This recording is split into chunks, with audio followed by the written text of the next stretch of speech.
The biggest royal scandal of 2026 may be that people no longer believe the palace at all. We have entered a peculiar and rather unsettling era where the British monarchy is no longer judged solely by its indiscretions or the occasional colorful mistake, but by the frequency with which the truth appears to be meticulously managed by committees of civil servants and public relations specialists.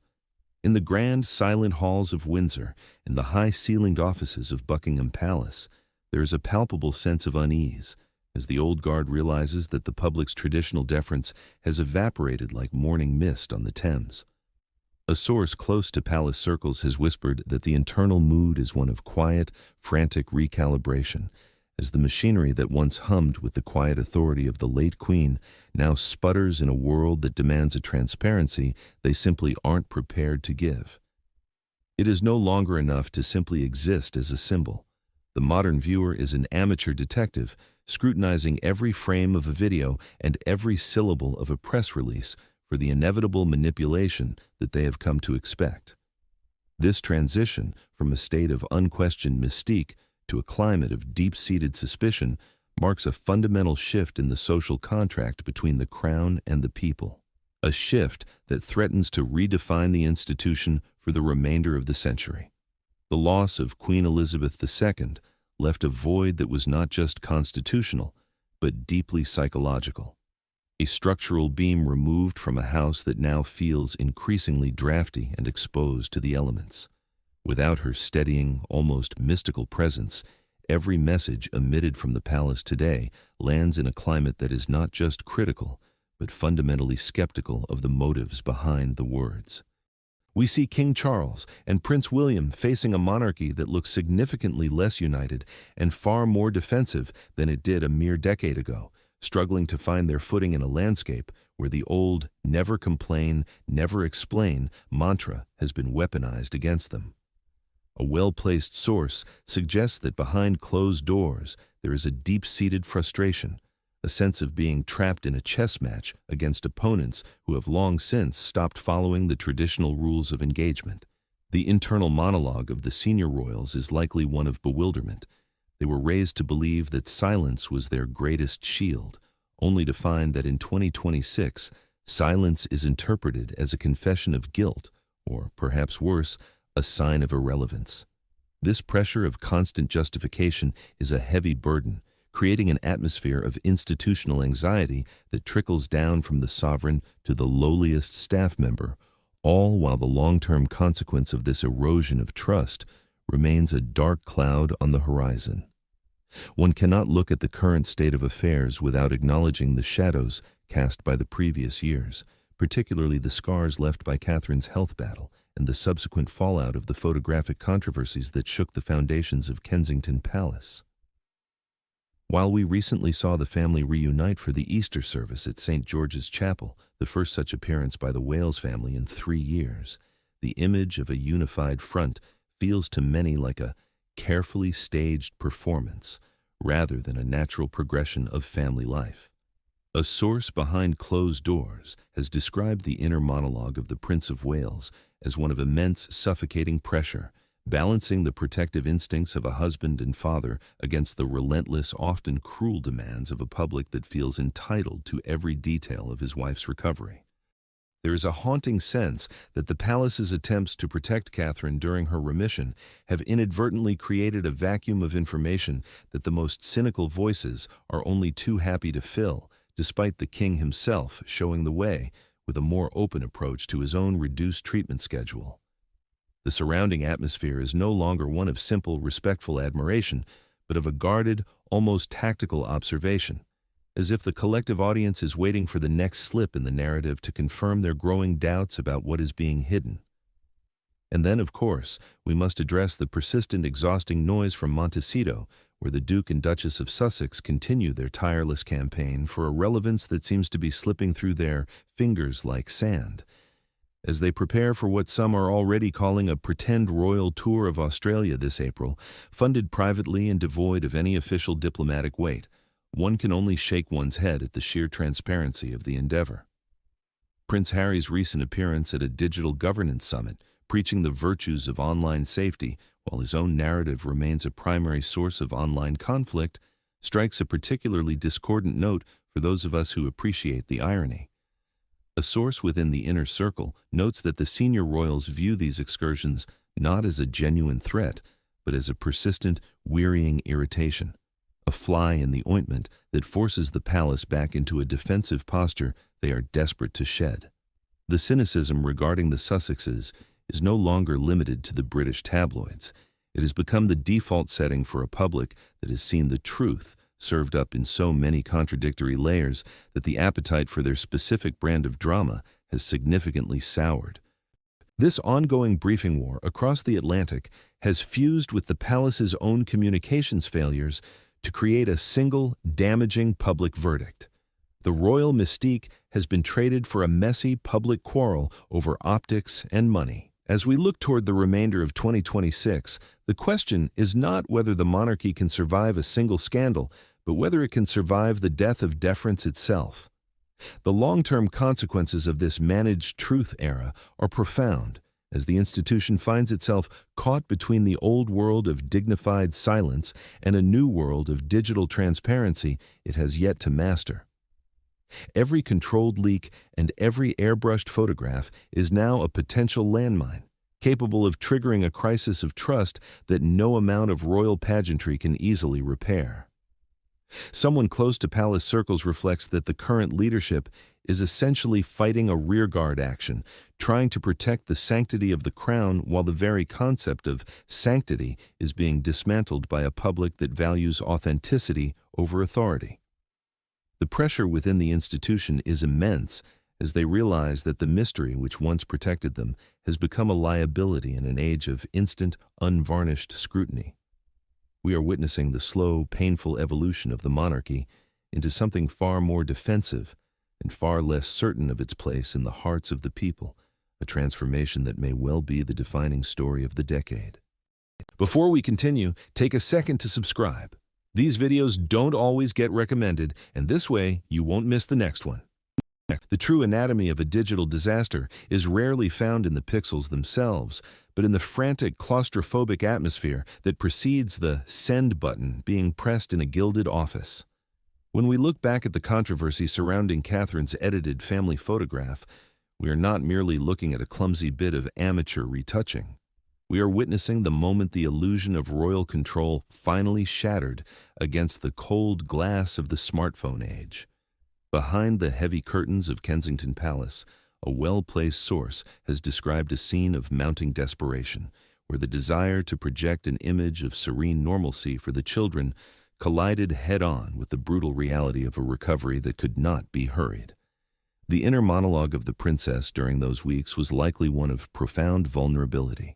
A woman attempting to reclaim her own narrative through the familiar lens of her camera, only to find that her experimental editing would be dissected with the clinical precision of a forensic investigation.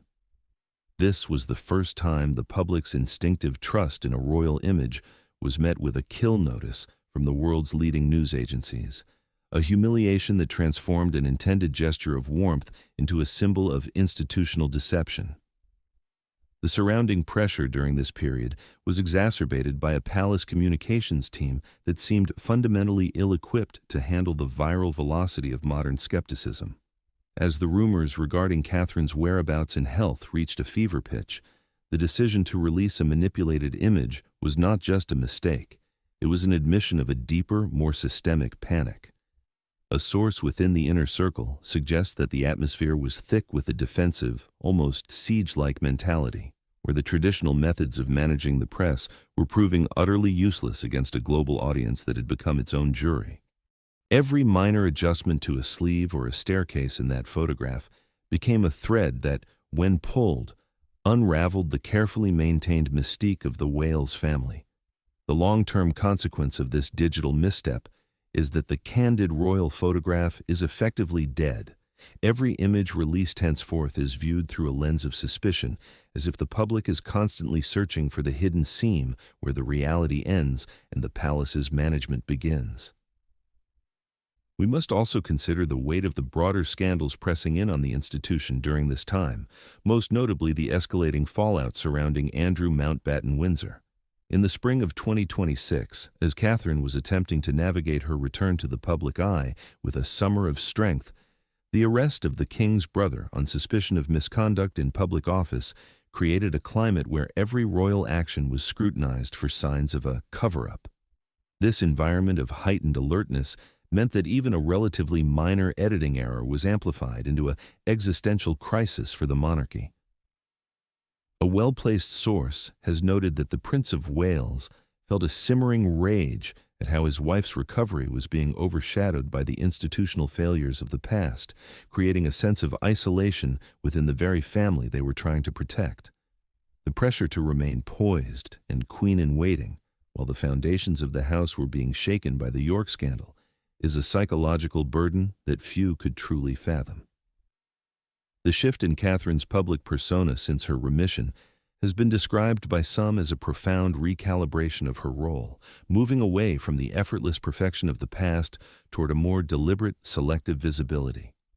While her recent appearance at the Easter service alongside the King and Queen was meant to signal a return to stability, the stiff body language noted by observers at recent high-profile events suggests a woman who is now acutely aware of the tactical nature of her every movement.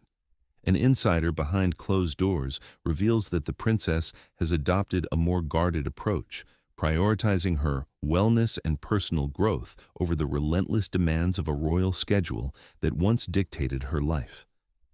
This evolution is a direct result of the trauma of the photo era, where she learned that the public's affection is conditional and that the digital world is a predatory beast that feeds on the slightest hint of a manufactured truth. The long-term fallout is a more clinical, distant relationship between the future queen and her subjects, a necessary defensive posture in an age where the illusion of control is the only thing left to protect. Ultimately, the digital misstep served as a wake-up call for an institution that had long relied on the quiet compliance of the press and the respectful distance of the people. By 2026, the palace has been forced to acknowledge that they are no longer the sole gatekeepers of information. They are merely participants in a chaotic, decentralized conversation where their every word is fact-checked in real time. Someone close to palace circles reflects that the true tragedy of the photo controversy was not the editing itself, but what it revealed about the palace's lack of a coherent strategy for the 21st century. The surrounding atmosphere remains one of cautious experimentation as they try to balance the need for transparency with the inherent secrecy that the monarchy requires to survive.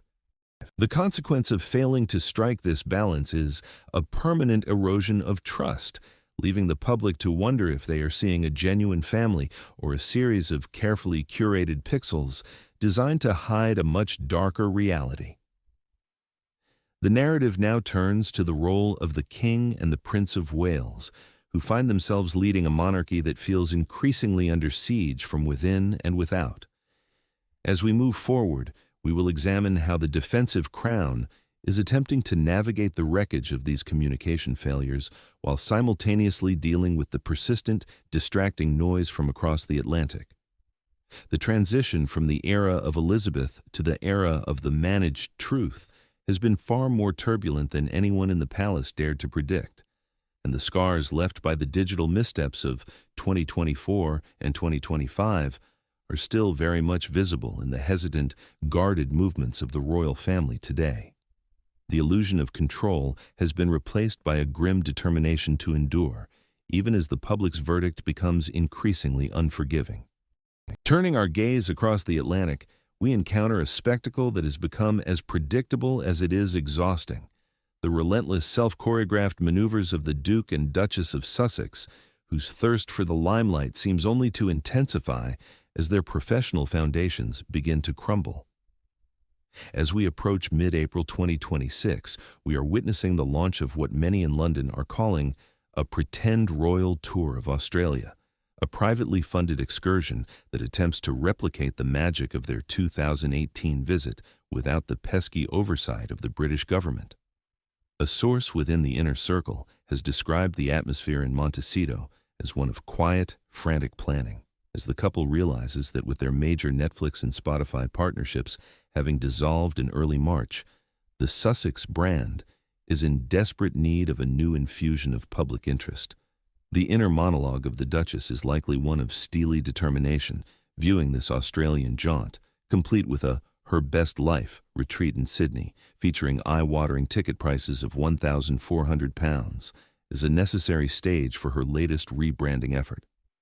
The long-term consequence of these pseudo-official tours is a further cheapening of the royal currency, as the line between genuine diplomatic service and high-priced influencer appearances becomes increasingly blurred in the eyes of a bewildered global public.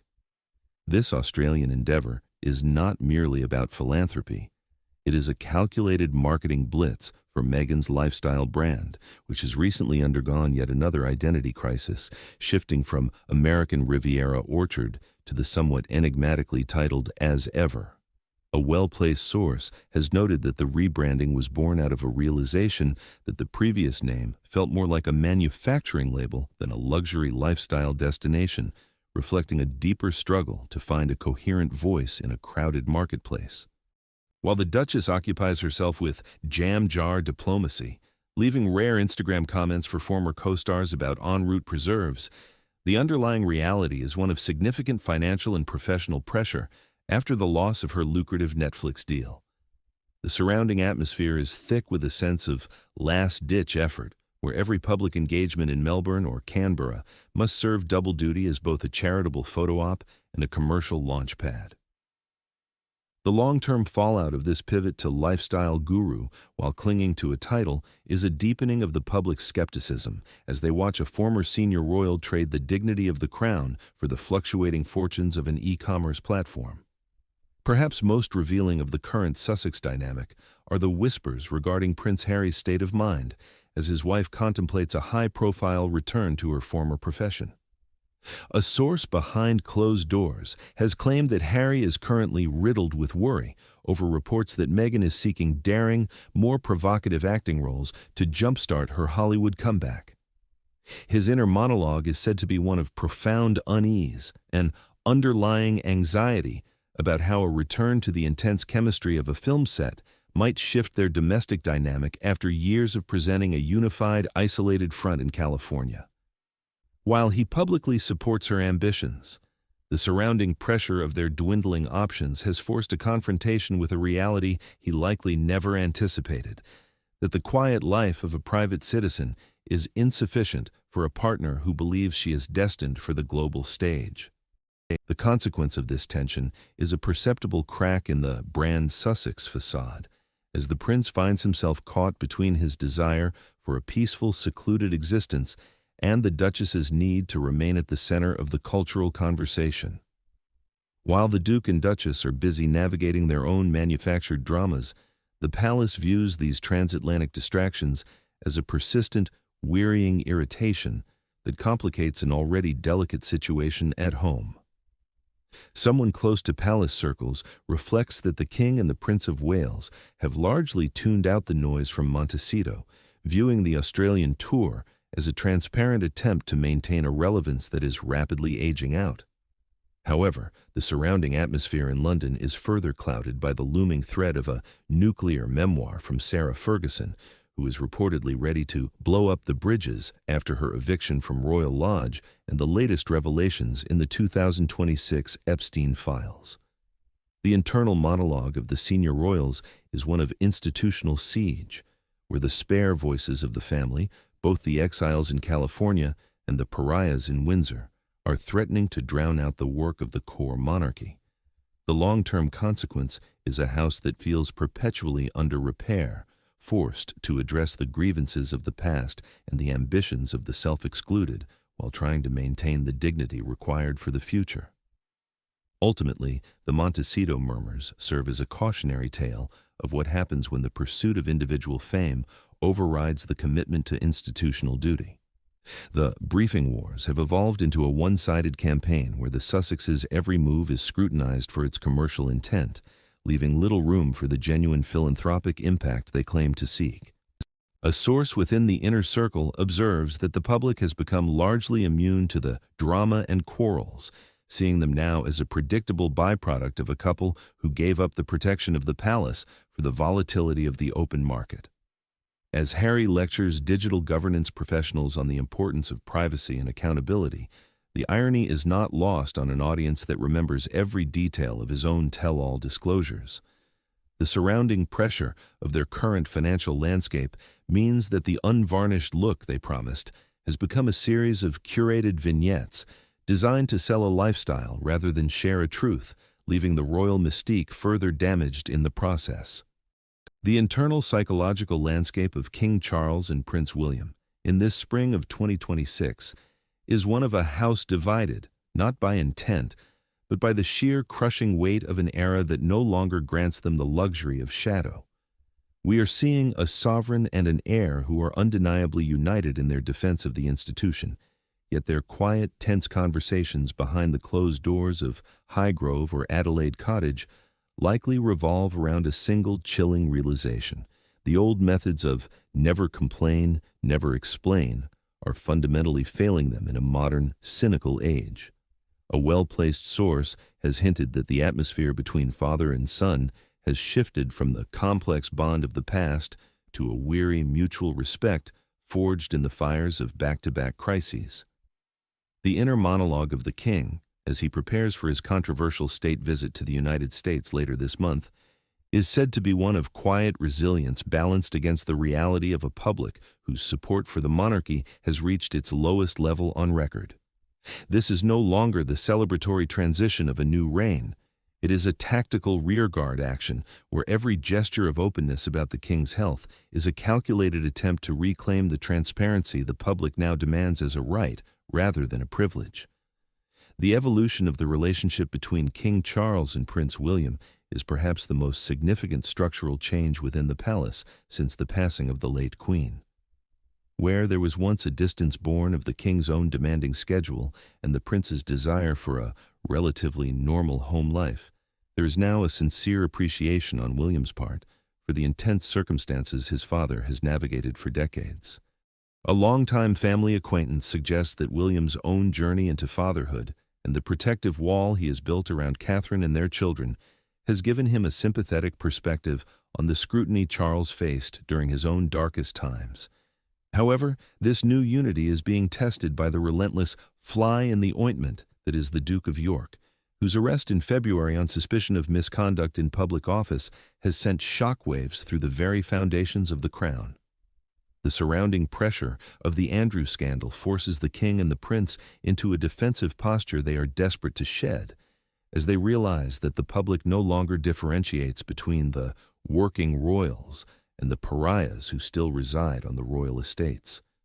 Prince William, in particular, finds himself at a crossroads, facing growing scrutiny over what kind of monarch he intends to be in an age of total digital accountability. There are whispers from someone close to palace circles that the prince is grappling with the traditional expectations of his future role, specifically the supreme governorship of the Church of England, a duty he reportedly views with a modern skepticism that contrasts sharply with the deep faith of his grandmother. His inner monologue is likely one of frustration. He wants to be the modernizing force who ends homelessness and drives environmental change, yet he is constantly pulled back into the messy domestic drama of the York sisters' grievances and the latest nuclear threats from Sarah Ferguson. The long-term consequence of this internal tug-of-war is a Prince of Wales who looks increasingly defensive, his body language at high-profile events reflecting a man who knows he is being poked and prodded by a public that no longer reverences the magic of the crown. This atmosphere of perpetual defense is exhausting, creating a sense that the monarchy is constantly reacting to the news cycle rather than leading it, a precarious position for an institution built on the illusion of timeless stability. King Charles, meanwhile, has taken great comfort in the deepened bond he shares with Catherine, a relationship that has been profoundly reshaped by their concurrent health battles since 2024. A source within the inner circle notes that while the surface-level chatter focuses on their mutual support, the reality is a much deeper tactical alliance. two key figures who understand that their personal resilience is now the primary currency of the monarchy's survival. The surrounding pressure to remain poised while navigating a reduced treatment schedule is a psychological burden the king carries with a quiet, almost stubborn dignity, even as his brother's legal troubles threaten to overshadow his every state engagement. His monologue is likely one of a man racing against time, attempting to step up his public duties in 2026 to prove that the defensive crown still has the vigor to lead, even as the public questions the sources and scale of the family's immense wealth. The consequence of this frantic activity is a king who is more relatable and empathetic than ever before, yet one who is increasingly isolated by the failures of those around him to maintain the same standards of transparency. We must also acknowledge the warring sons dynamic that continues to haunt the king's internal peace, particularly with the 2027 Invictus Games appearing on the horizon as a potential flashpoint for family conflict. While Prince William has reportedly decided years ago not to invite Harry to his own future coronation, the king faces a far more difficult choice between his sons, struggling with a desire for reconciliation that his heir simply does not share. A well-meaning staff member has suggested that the tension over how to handle the Montecito exiles is a constant undercurrent in private meetings, with William advocating for a total permanent severance, while Charles remains the soft power, hoping for a family thaw. The long-term fallout of this divide is a monarchy that lacks a unified strategy for its greatest external irritant, allowing the Sussexes to continue their pretend royal maneuvers, while the palace remains trapped in a cycle of reactive briefings. This lack of a cohesive front is a luxury the institution can no longer afford in 2026, as the public's patience for royal quarrels has been entirely replaced by a demand for professional, unvarnished service.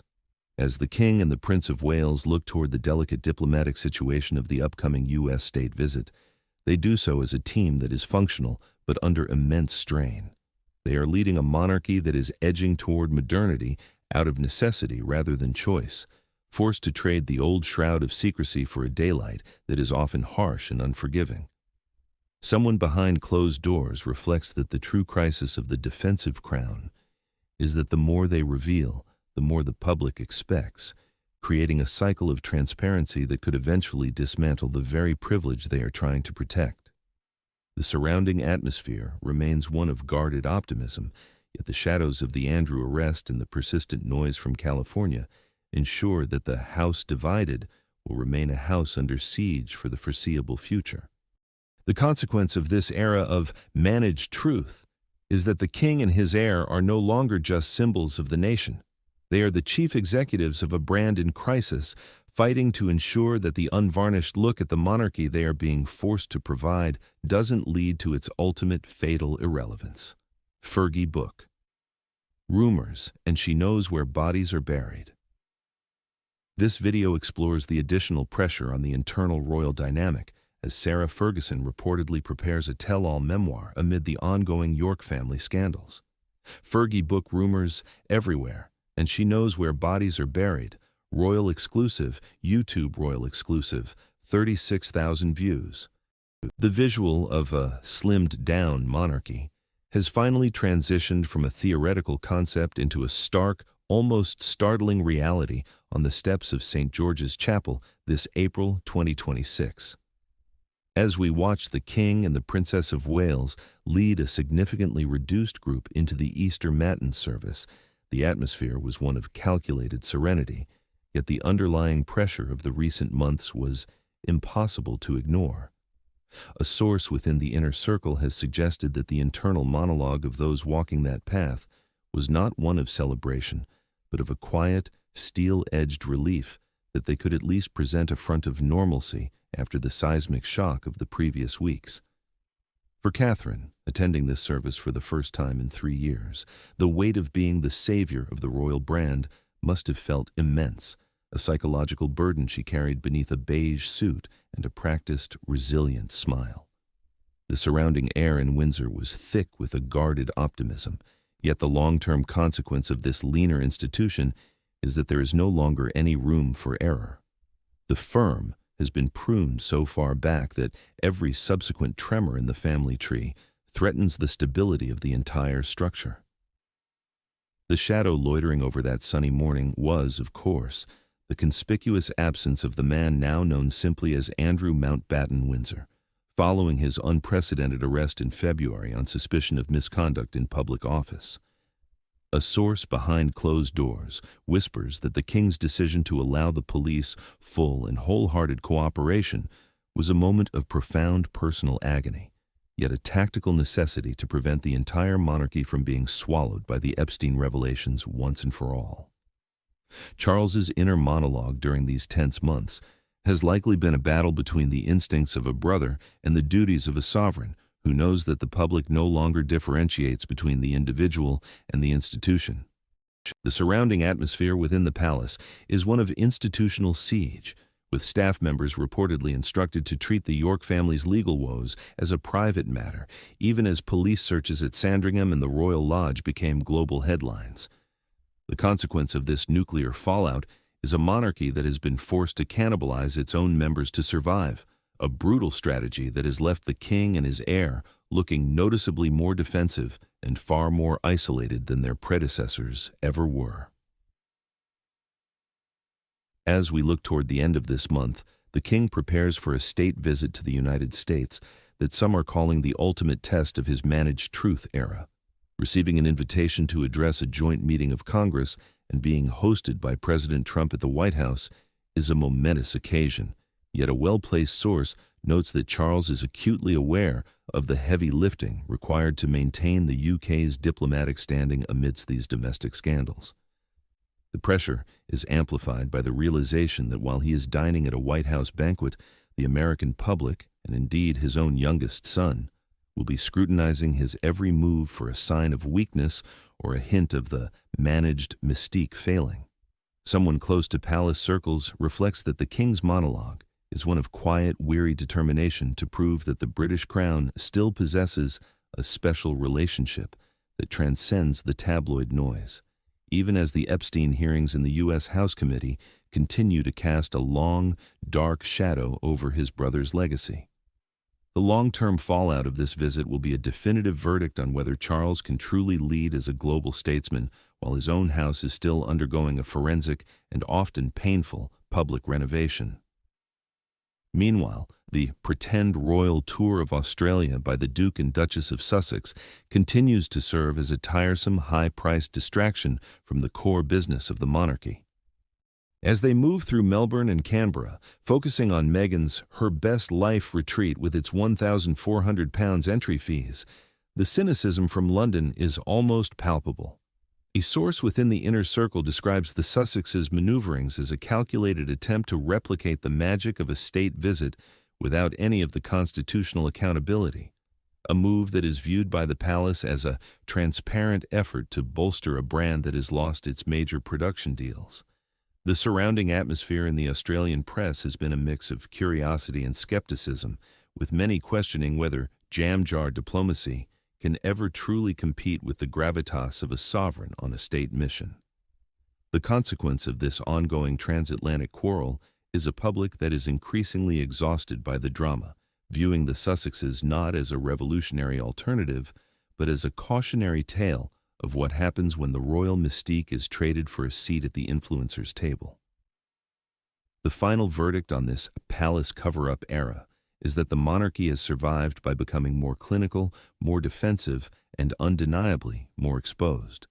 The illusion of effortless perfection is gone, replaced by a series of carefully managed truths and tactical silences that the public has learned to navigate with a deep-seated suspicion.